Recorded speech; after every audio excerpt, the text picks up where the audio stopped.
Uh-oh, did you get stuck? Hi, Dad. Hi. Does your car work? Yeah. Can you show the car working? And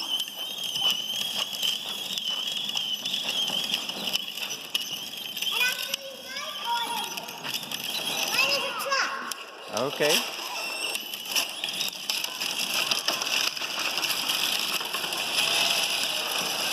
Oh my goodness, we got some road rage going on.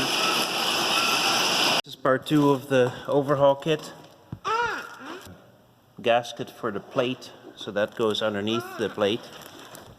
What? And then that says gasket for the cylinder head, so I think that goes on top of the plate. To do the liner protrusion, the new procedure says, I think, for the Cat C15, but I think those use metric bolts. And so you need little bolts like this, like they're the same thread as a head bolt, but shorter. And I talked to Adept 8, and he said, oh, just get any like 3/4 fine threaded bolts and of the right length. And so this is what I ended up getting. It's a 3/4 16 thread per inch, 3/4 inch bolt, 16 thread per inch by 3 inches long. And so that's the, if you look up that number, 22A472 from Ernest. Washers, I think you can use the Cat ones, but they said they're not reusable, and they cost $10 a piece. So and it's 26 per side. So then you need 52. So that's more than $500. So I got these Teflon washers. So that's the part number right there. That's what it looks like. So these bolts actually already have a flange built in. And then you see that's the Teflon washer underneath it. And I put some oil on it so it turns nicely. It's stiff in here, so in order for them to torque properly, I'm just doing a whole bunch of back and forth. And then tighten them down. Looks like these are not overlapping. I saw the Cat washer. I looked up the specification and it said it's 1.5 inches outer diameter and 3/4 inside. So these washers that I got are the same size as the Cat ones. So they should work the same way. But I see that only the top and bottom ones are actually overlapping with the liner. So hopefully that's okay. Solicited a local engine builder to come over here and help me with this, and of course called him several times and talked to him on the phone, but he's never actually showed up. So when I put these original head bolts in, even if I screw them in a fair amount, like you see that I can still wiggle them, whereas with these new bolts that I bought, like I screw them in and I can't wiggle them. So the threads are slightly different on these. They actually feel kind of tight. That's why I was using this air breaker bar just to go back and forth on them a little bit. I did oil them, so if I run them down and have some oil on them, then they probably help to clean out the threads a little bit. So you see these actually push down on the liner quite nicely. So they're just pushing down on the one part, not on the raised part, only on the outer part. So I think this is the right size that I'm using. I don't know if these liners are made in the US, but at least the gasket kit was said made in USA on it. So so that would be the ring set. And that's your wrist pin. It's not very legible here, but it's you can see it says some pin. And here's your actual liner with the piston in it. Let's see if this will come out amicably. So it goes in the liner, or on the outside of the liner. There's 4, you see. So it says in the manual they go in a certain order. The round ones go in the bottom, and then that black one goes at the top. And those are your clips for the wrist pin. And that's a piece of nothing. Pretty sure cardboard doesn't go in the engine, so there's your piston. So notice it doesn't have any piston rings. And here's your actual liner. Let me see if I can get this out. There's the liner. When you first test these, then you put them in without any rings. So I mean without any seals, and then you do the measurement of the protrusion, and then when you're done you put all the seals in. Now I don't know if it matters to keep all the pistons matched to the liner, but for good measure I've been writing the numbers on each one of these. I put them back in the bag, and then like this is number 2, so I put the cylinder number on there just to make sure that the piston that goes in the liner that it came with, that I bought of the bolts, has 15 bolts in it, so this is 14 installed, so I'm gonna have to move them around. I think these are working out nicely. You can see there's no metal to metal contact here. Right, so here we go again with the torque wrench. So we set the target to 70. Turn it, it should start beeping. Yep, you see.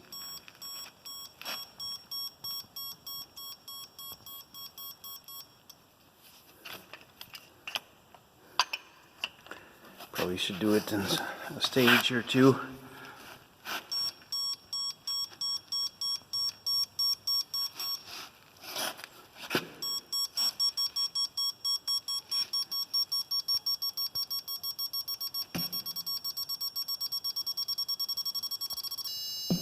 There we go. So we just keep going around and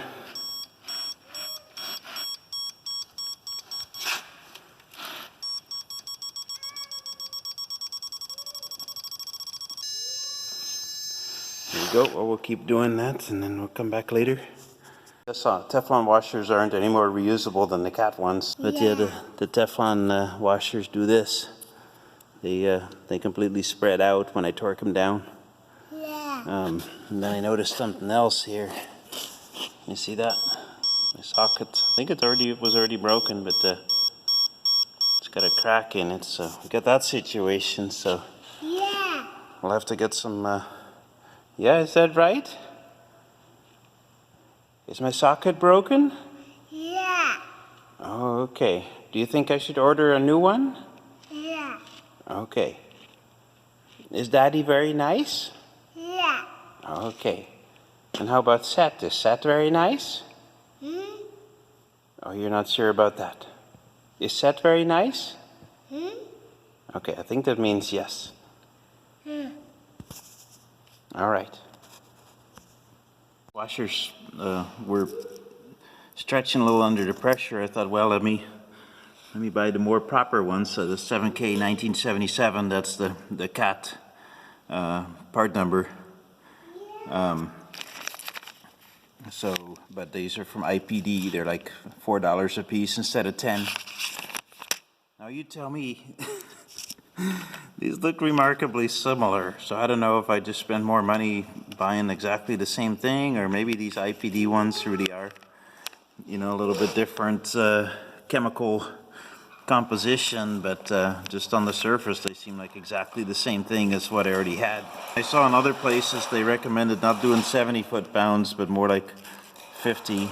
It's probably okay, as long as it's squishing everything together. It's a little tricky measurements, like if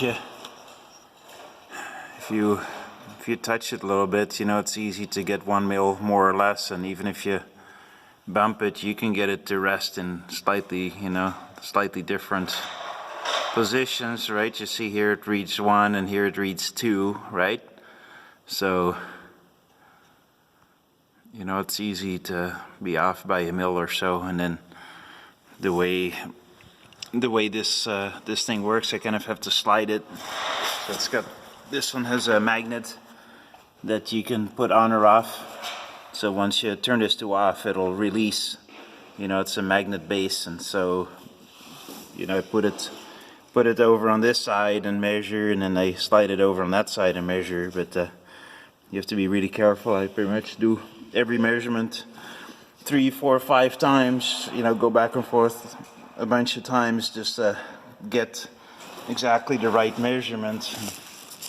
So this is what I have for the first 3 cylinders. So they're all around 3, you know, 3.5. I got a couple 2.5s, and as you saw before, it's easy to make it bounce up and down by a mil or so. So I kind of narrowed it down to a half resolution. So far everything looks pretty consistent. Check the cylinder liner as follows. Install the plate. Actually, this one also says 50 foot-pounds, so maybe I was going a little high on that. So liner projection must be 2 to 8 mils. That's what they say. So I'm coming in right around 3. And then I saw this other article.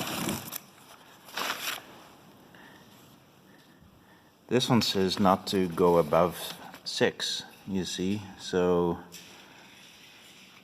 they, instead of the original Cat book says the maximum is 8, and then this other one says 6. And then it says like, well, if you're low within the range, then this is 3. You can buy a special spacer plate that's 3 mils thinner than the regular spacer plate. This spacer plate will increase the liner projection, right? So you make the spacer plate thinner, and then the liners, you know, they sit on the engine block, so then they will protrude more. Use this spacer plate in order to compensate for low liner projections that are less than 3 mils. So if you're less than 3 mils, then you get a 3 mil thinner spacer plate, and then it puts you close to the 6 mil. Now in my case, I'm reading right around 3 mil already, with a couple of readings 3.5. So then on the 6, that kind of puts you over that 6 number. So it seems like at the surface it would be safer.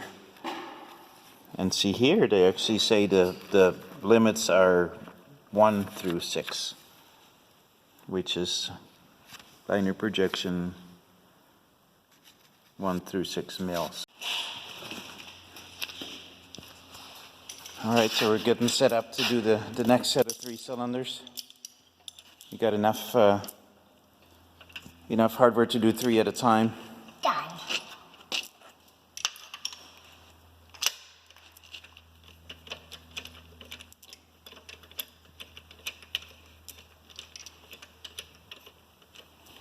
Caleb was so amazed that we went on a plane yesterday.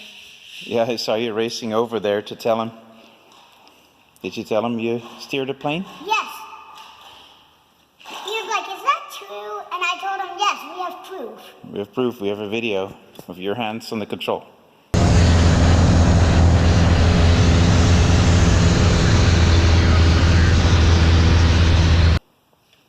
I told him, we have proof. Not many 9-year-olds get to operate a plane. Nope. I'd have to be normally 7 years old, dude. About 16, right? Yeah, well, that's when you get your license, and then you can officially, fly a plane by yourself. I think these washers are definitely holding up better than the other ones. Yeah, They're not squeezing out, although I didn't torque them as much either. Let's loosen the other bolts too, so we can put in these 2 bolts, and then we can do this last cylinder. Right. Do we loosen these? No, Oh, we haven't done it, Joan. I did the first 3 cylinders, so we don't need those bolts anymore. okay. I'll show you how to get this off. Can you hold this part? And then when you flip this button, you see can you read what it says here on this side? On off. Right. Oh, so it's magnetized. it's magnet. So if you hold it and then I turn it to off, see, Ah. then it just comes off. It But pulls. how does it work? There's a magnet inside, and then it pulls the magnet off whenever you turn it to off. Yeah, that's what I was thinking. Nigel, you can go over to the other side, you see, like this, and then you go like that, right? That way you can turn it without hitting it. So.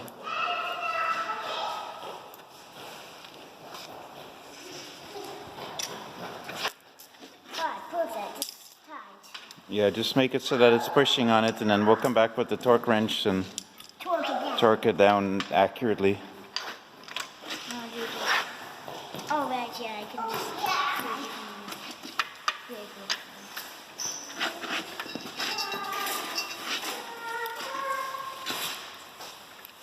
Man, that oil is really helping.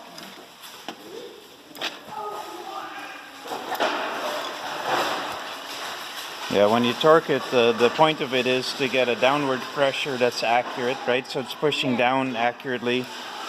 So you feel like sometimes it has a little bit of dirt or rust or something in it, and then it suddenly gets really hard to turn, even though it's not actually pushing down at all, right?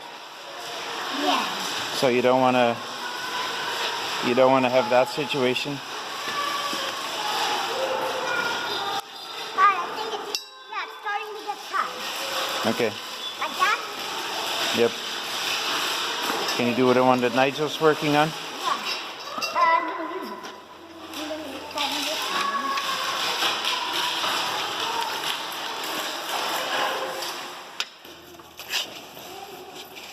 Thanks, Dad. For helping giving me the $2 discount on our old 20. Remember Oh, the yeah. 20? Thanks for giving me the $2 discount. Mm-hmm. And you're welcome for the help. Mm-hmm. You can put water in there, the water bottle. Can I go in a duo? Can I try the first two bolts? I don't think it has any water in it. I'll go get the giant torque. Dad, can I do the first two bolts? I already got the torque wrench out. It's right here. Can I torque the bolts? Yeah, put it in the socket. Where's the breaker bar? Oh, you can put water in here. You can put water in here. Put the breaker bar on one side and the socket on the other. In here. Yeah, you can do that. That's fine. But I can't do it. Well, just drink the water. If you want water, just drink the water.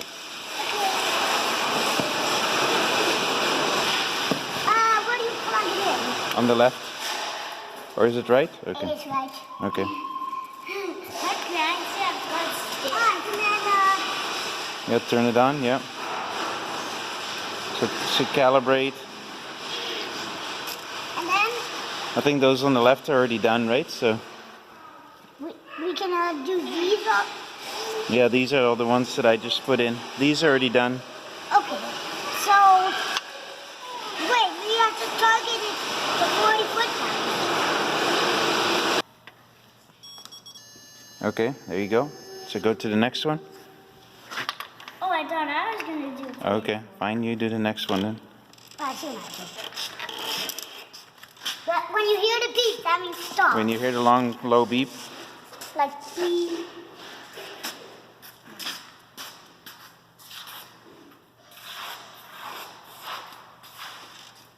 go more. I mean, you keep pushing harder until it starts beeping. More, more, more. Want to turn it 1/6? Hang on. Can you let go for a minute? Turn it like that. Is that easier?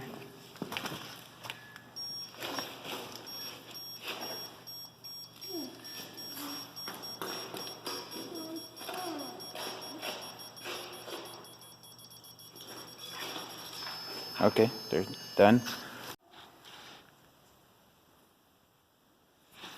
So we zeroed it out, so you see if we bump it from the bottom a little bit, you can get it to be about 1 mil less, or if you bump it from the top a little bit. You can get it to be 1 mil more. Yeah, so you bump it from one side and not the other. You also have to make sure you read it straight, you know, if you read it from this angle it looks like -1, right? But then if you hold it straight, then it's 0. Yeah. So you can get 1 mil from it just it bouncing, and then another mil from it reading it badly. So you just have to be really meticulous with this. Or remember, you have to hold it, and then keep pushing it down. Don't let it slide off. Okay, get the magnet off. So we're gonna, can you turn it now? Get the magnet all the way off. Okay, get it back on. Is the magnet on? Yeah, I can't turn it anymore. Okay. Yeah, see now it reads 2, but every time, oh no, it reads, I bump it on the top again, so now it reads 3. Okay, so we got a number of 3. Yeah, that seems to be about the number that we get most of the time, so. Okay, so I'll just write 3. Yep, now it reads 3 again, so Okay. I think that's the number. All right. So we'll call that the top left corner of the cylinder number 12, right? So we write the number 3 over there.